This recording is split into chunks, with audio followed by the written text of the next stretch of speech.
Angola Prison, Louisiana. In September 2022, a major breach in correctional security unfolded inside one of the nation's most notorious facilities. Officer Sharonda Vance, an 8-year veteran at Angola Prison, had been assigned to supervise Cell Block D, which housed over 450 maximum security inmates. Vance's professional background had once shown great promise. After earning a degree in criminal justice from Louisiana State University, she served 4 years in the U.S. Army, reaching the rank of specialist before receiving an honorable discharge. Her employment record at Angola included several commendations for her conduct and professionalism. However, among the inmates under her watch was Malik Grayson, a 20-year inmate convicted of a violent robbery in Shreveport. Prosecutors labeled Malik the ringleader in an attack that left a convenience store owner with permanent brain damage. He was ultimately convicted of armed robbery and aggravated assault. The connection between Vance and Grayson reportedly began in the summer of 2022, shortly after Grayson was assigned janitorial duties within Cell Block D. Several inmates would later testify that Malik had deliberately requested assignments that brought him into Vance's patrol areas. Fellow officers began noticing behavioral shifts in Vance, especially her prolonged presence near Grayson's workstations. Facility logs indicated Vance began altering her patrol routes to create more contact with him. She volunteered for additional shifts in the maintenance wing, specifically the zones where Grayson had access. Officer Tyrone Martinez later submitted statements noting that Vance often requested to cover corridors outside her regular duties, most of which were frequented by Grayson. The situation escalated when Vance started extending unauthorized privileges to Grayson. Commissary purchase records revealed his account exceeded standard limits. Upon closer examination, investigators discovered Vance had personally deposited over $800 into his commissary account over a span of 2 months. Further inspections showed Vance had signed off on mandatory cell checks without conducting them. Before we continue, drop a comment below letting us know where you're watching from, and don't forget to subscribe so you never miss an update. Several inmates housed in Cell Block D would later confirm witnessing Vance and Grayson engaging in private, intimate conversations in secluded areas. Marcus Thompson, a neighboring inmate, claimed to have overheard them speaking during Vance's late-night rounds. Things took a darker turn when prison phone records linked Vance to outgoing calls made to a contraband cell phone later confiscated from Grayson's possession. By mid-September, word of their relationship had spread throughout the block. Grayson began leveraging this relationship to assert dominance over other inmates, creating a volatile shift in the power dynamic. This inappropriate relationship, once exposed, revealed glaring lapses in Angola's internal security protocols. The Internal Affairs Department launched a comprehensive investigation after it was revealed that numerous officers had noticed suspicious behavior but failed to report it. Senior administrators would later concede to serious failures in oversight, including weak enforcement of anti-fraternization policies and inadequate monitoring of officer-inmate interactions. Documents showed Vance abused her authority to manipulate duty rosters and avoid surveillance. She accessed off-limit areas, disabled security systems, and falsified inspection records to hide her movements. The investigation uncovered at least 28 unauthorized meetings between her and Grayson over a 3-month period. Inmates reported being offered special privileges, such as extra recreation time, better job assignments, and additional commissary funds, in exchange for their silence. This favoritism led to growing tension inside Cell Block D, destabilizing the prison's disciplinary structure. A review by prison leadership identified multiple points of failure: ineffective supervisory protocols, underused reporting systems for misconduct, and poor documentation of officer conduct. By October 2022, the illicit relationship between Officer Sharonda Vance and inmate Malik Grayson had evolved into a full-blown security crisis. Grayson was receiving numerous privileges, including unsanctioned recreation time and exemption from random cell inspections. Investigators found Vance had manipulated scheduling systems to maintain uninterrupted access to Grayson while avoiding oversight from her superiors. Veteran officer Dante Holloway, who had served at Angola for over 15 years, logged several incidents of suspicious behavior.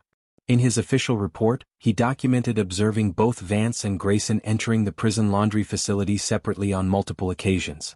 Those reports were corroborated through staff positioning logs and swipe card data. As Grayson's influence grew, so did inmate unrest. Several prisoners requested transfers to other units, citing mounting tensions and perceived favoritism. The situation caught the attention of Joshua J.T. Turner, an inmate serving time for fraud who maintained connections with both inmates and staff. Turner had previously assisted with internal investigations and was known for his credible tips. During one of Vance's evening rounds, Turner approached her, hinting that he knew about her involvement with Grayson.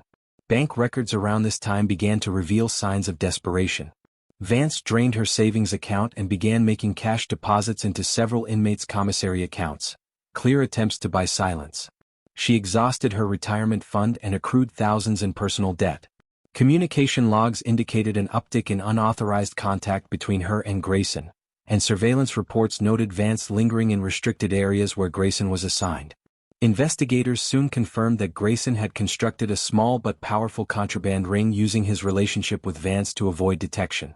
Cell searches turned up unauthorized phones, banned medications and other prohibited items. Several inmates admitted that Grayson managed the flow of contraband, using Vance's protection as a shield from disciplinary action. What emerged from the investigation was a system-wide breach. Vance had not only falsified inspection reports and tampered with surveillance systems, but she had also coerced or bribed other officers into silence. Her erratic behavior began to affect daily operations. Missed meetings, incomplete reports, and aggressive confrontations with coworkers became routine. Supervisors noted a sharp decline in her job performance. It became clear that Grayson had exploited her vulnerability and used her position to expand his influence. With her authority, he granted favors, extended threats, and consolidated control over other inmates, creating a prison ecosystem where rules no longer applied. Tensions inside Cell Block D were nearing a breaking point. Staff grew increasingly concerned about the threat of violence. Confrontations between inmates, especially those tied to Grayson's network, were rising. Reports of threats against those suspected of exposing the relationship became more frequent. What started as a flirtation between officer and inmate had now unraveled into one of the most dangerous internal security failures Angola had seen in years. The investigation uncovered that Officer Sharonda Vance had attempted to cut off her relationship with Malik Grayson following Joshua J.T. Turner's blackmail attempt. However, Grayson quickly reasserted control, leveraging threats and incriminating evidence of her misconduct to keep her in line. Staff accounts described Vance as visibly distressed during this period.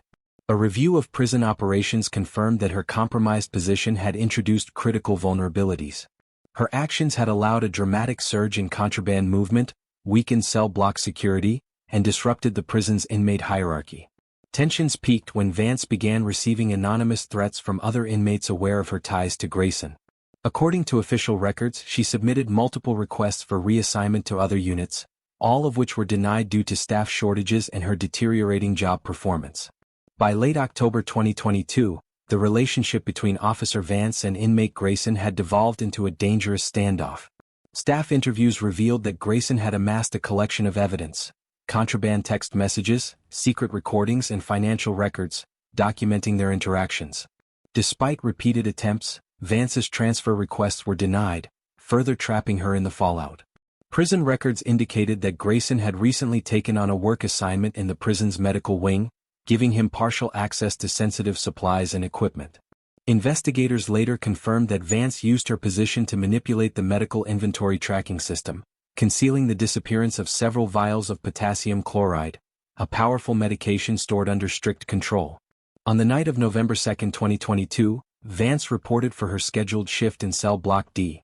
Surveillance logs confirmed her check-in at 11 p.m., relieving Officer Marcus Johnson. Throughout the night, her movements were tracked via security logs, which included multiple trips to the medical wing, where Grayson happened to be working. Around 2:15 a.m. security footage showed Vance disabling the surveillance system leading to the medical wing. Maintenance records confirmed she had recently accessed the security control room under the guise of a routine systems check, giving her detailed knowledge of the facility's blind spots. Phone logs recorded a call made from the guard station to Grayson's assigned work line in the medical wing. Vance claimed she was summoning him for a routine inspection.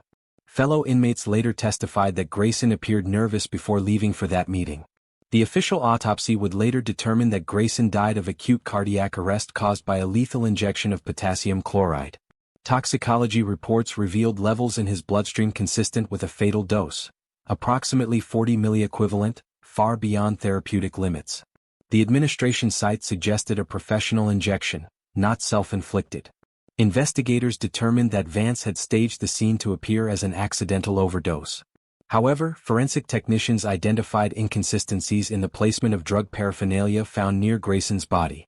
Vials, syringes, and scattered medical supplies had clearly been arranged to mislead. Facility logs showed that after the incident, Vance reactivated the medical wing's security systems at 2:47 a.m. She then resumed her patrol, completing the remainder of her shift without arousing suspicion. At 6 a.m., Nurse Sarah Matthews discovered Grayson's lifeless body during morning med rounds. He was pronounced dead at 6:12 a.m. The prison immediately went into lockdown, and death investigation procedures were initiated. First responders at the scene noted unusual arrangements of medical equipment and carefully placed supplies, details inconsistent with an emergency medical situation. Security logs for the medical wing were found to have been altered. Analysts reviewing prison documentation discovered that Vance had been systematically preparing for the act. Her volunteer shifts in the medical wing had allowed her to learn internal routines, supply access points, and surveillance rotations. She had also studied camera blind spots and staff patterns in the weeks leading up to the incident. Investigators concluded that Vance executed the murder with military precision. She chose a time when staff presence was minimal and deliberately selected an isolated area of the facility where she could control access and delay discovery. Her military background and corrections training gave her the tactical awareness needed to exploit the facility's weaknesses. Evidence technicians found partial fingerprints and trace biological material on the medical equipment used in the crime. DNA testing later confirmed Vance's presence on those items, directly contradicting her official statement about her location during the time of death. Surprisingly, Vance maintained a calm demeanor following the murder. Staff interviews revealed that she assisted in securing the crime scene during the initial emergency response, showing no visible signs of stress. Her composure in those critical moments initially diverted suspicion. The Louisiana Department of Corrections formally launched an investigation into Malik Grayson's death on November 3, 2022. The case was assigned to Detective Antoine Merritt, a 20-year veteran specializing in prison-related homicides. Though early reports listed the cause of death as an inmate overdose, inconsistencies led Merritt to dig deeper. An autopsy performed at the state medical examiner's office confirmed that death resulted from medically administered potassium chloride, not self-ingestion. The dosage had been precisely measured, indicating advanced knowledge of dosage protocols and access to controlled substances. Detective Merritt's investigation exposed long-standing systemic failures at Angola. During interviews, staff members described repeated protocol violations occurring during Vance's shifts in cell block D. Numerous officers reported unusual behavior, including her access to off-limits areas and irregular patrol routes. A deep dive into prison financial records exposed questionable activity. Vance's bank statements revealed $28,000 in unexplained cash deposits over a 3-month span, closely mirroring the period during which Grayson's influence and contraband operation flourished. Officer Dante Holloway, who had previously raised concerns about Vance's behavior, provided a critical witness statement. He described several unauthorized meetings between Vance and Grayson in the prison's laundry storage area. Other staff interviews supported his claims and noted drastic shifts in Vance's demeanor and professionalism. Technical analysis of surveillance data showed that someone had tampered with security cameras during key windows of time, deliberate attempts to erase or alter footage. Logs confirmed that the credentials used to access security controls belonged to Vance. Detective Merritt's team eventually uncovered a vast contraband network within cell block D. Evidence indicated that Vance had been instrumental in funneling illicit goods, ranging from cell phones to prescription medication, to inmates, all under Grayson's command. Medical wing supply logs showed multiple discrepancies in inventory counts, particularly in the potassium chloride records. It was determined that Vance had accessed these materials after hours, using her badge clearance when other medical staff weren't present. Phone records also revealed an elaborate communication trail. Vance had frequently used the guard station line to call numbers later traced to contraband phones recovered during cell block raids. These calls spiked in the final weeks before Grayson's death. The investigation further revealed widespread inmate complicity. Several prisoners confessed to receiving perks, such as reduced punishments, upgraded job placements, and commissary bonuses, in return for staying silent about the officer-inmate affair. These testimonies provided context for the erosion of discipline inside the prison under Vance's compromised leadership. In the end, forensic specialists matched fingerprints on discarded syringes and vials to Vance's official fingerprint record. Combined with DNA evidence and altered security logs, a damning picture emerged. Officer Sharonda Vance had not only violated her oath but orchestrated a calculated murder to silence the one person who threatened to destroy her completely. The financial investigation into Officer Sharonda Vance revealed a deepening personal crisis. Bank statements showed large cash withdrawals, maxed-out credit cards and multiple high-interest loans. These financial stressors coincided with a sharp uptick in contraband activity within Cell Block D and reports of extortion attempts among inmates. Detective Antoine Merritt's team documented Vance's attempts to conceal her tracks. Digital forensic analysis uncovered deleted files, tampered surveillance logs, and other electronic records altered to obscure unauthorized movements and actions. Technical specialists were able to recover fragments of data, painting a picture of deliberate cover-up efforts. The investigation ultimately confirmed that the murder of Malik Grayson had been premeditated. Evidence pointed to careful planning. Vance had studied Angola's internal security protocols, amassed the necessary materials, and strategically timed her actions to avoid detection. Her background in both the military and corrections enabled her to execute the crime with chilling precision. On November 15, 2022, Detective Merritt conducted the final interrogation of Vance at the Angola Prison Administrative Complex. The session began at 9 a.m., with Vance initially denying all allegations despite the mounting evidence against her. During questioning, investigators presented a paper trail of financial activity linking her directly to the prison's internal contraband ring. They introduced evidence of 28 distinct financial transactions tied to illegal inmate trading, each aligning with spikes in contraband circulation within the block. Staff testimonies further corroborated her involvement. Multiple officers had filed reports of unauthorized meetings between Vance and Grayson, irregular patrol routines, and suspicious movements in restricted zones. Security logs showed Vance repeatedly accessing areas outside her assigned jurisdiction, clear violations of protocol. But the most damning evidence came from forensic labs.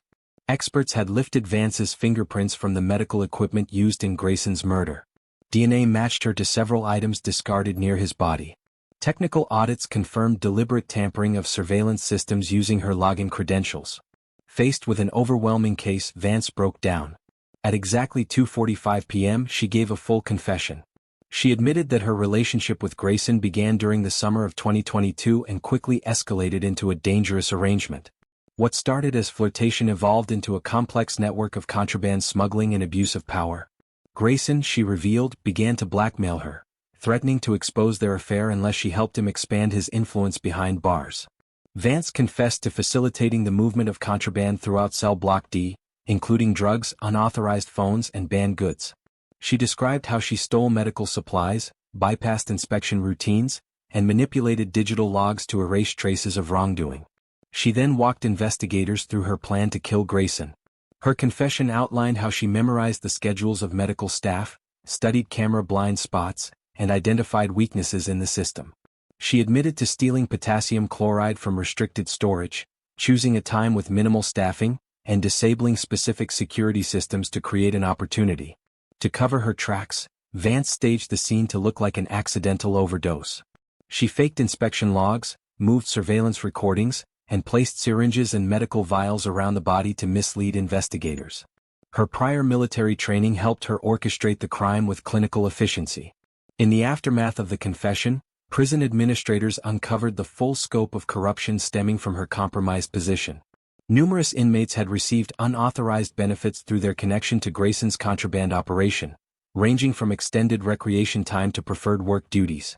Several staff members also admitted to ignoring warning signs and suspicious behavior, exposing a deeper institutional failure. The financial probe revealed that Vance had accepted thousands of dollars in exchange for her participation in smuggling. These payments were carefully routed through multiple accounts to avoid detection. Her confession illuminated glaring holes in Angola's security structure. She admitted to exploiting gaps in oversight, manipulating staff assignments, and bypassing routine inspections with ease. Computer forensic analysis later confirmed her involvement in the deletion of surveillance footage, alteration of access logs, and digital manipulation of internal records. Investigators documented dozens of unauthorized logins linked to her credentials. More importantly, Vance's confession opened the door to uncovering an even wider network.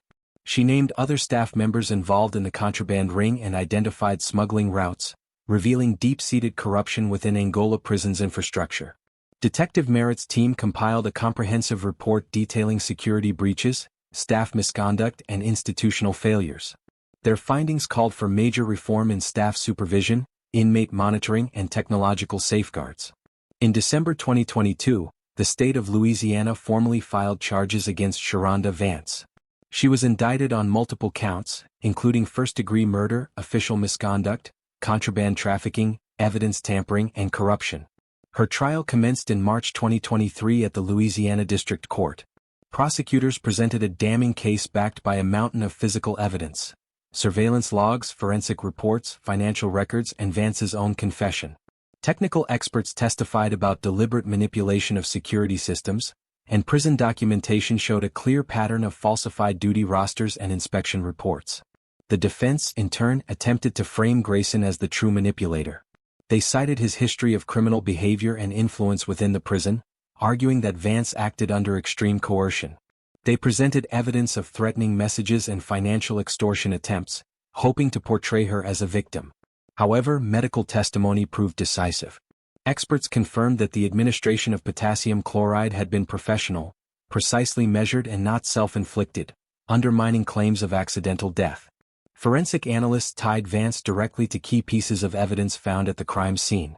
Multiple corrections officers took the stand, describing Vance's increasingly suspicious behavior. Their accounts detailed unauthorized meetings, breaches in protocol, and unusual privileges granted to specific inmates tied to Grayson. The testimony presented during trial laid bare a systematic abuse of authority that shook the foundation of Angola Prison. Senior prison administrators submitted extensive documentation showing the institution-wide fallout caused by Officer Sharonda Vance's actions. Records reflected a surge in contraband circulation, a collapse of inmate discipline, and weakened security enforcement during the height of her corruption.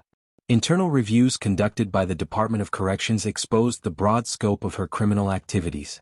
Investigators concluded that her influence allowed breaches that destabilized the facility and emboldened underground inmate networks. After a short deliberation, the jury returned unanimous guilty verdicts on all counts. Vance was sentenced to life imprisonment without the possibility of parole for the murder of Malik Grayson, along with consecutive terms for charges of official misconduct, evidence tampering, and contraband trafficking. Following sentencing, Vance was transferred to the Louisiana Correctional Institute for Women, a move that marked the beginning of a broader reckoning within the state's prison system. The high-profile nature of the case triggered a sweeping reform initiative by the Louisiana Department of Corrections. Among the first changes was the implementation of a mandatory rotation policy for corrections officers, reducing opportunities for staff to build inappropriate relationships with inmates. Surveillance infrastructure was upgraded across all high-risk units, and anti-corruption protocols were significantly expanded. Staff training programs were completely overhauled. Internal Affairs expanded its investigative scope beyond Angola, launching compliance audits at several other facilities across the state. These inspections revealed similar vulnerabilities in various correctional institutions, prompting the creation of standardized security guidelines statewide.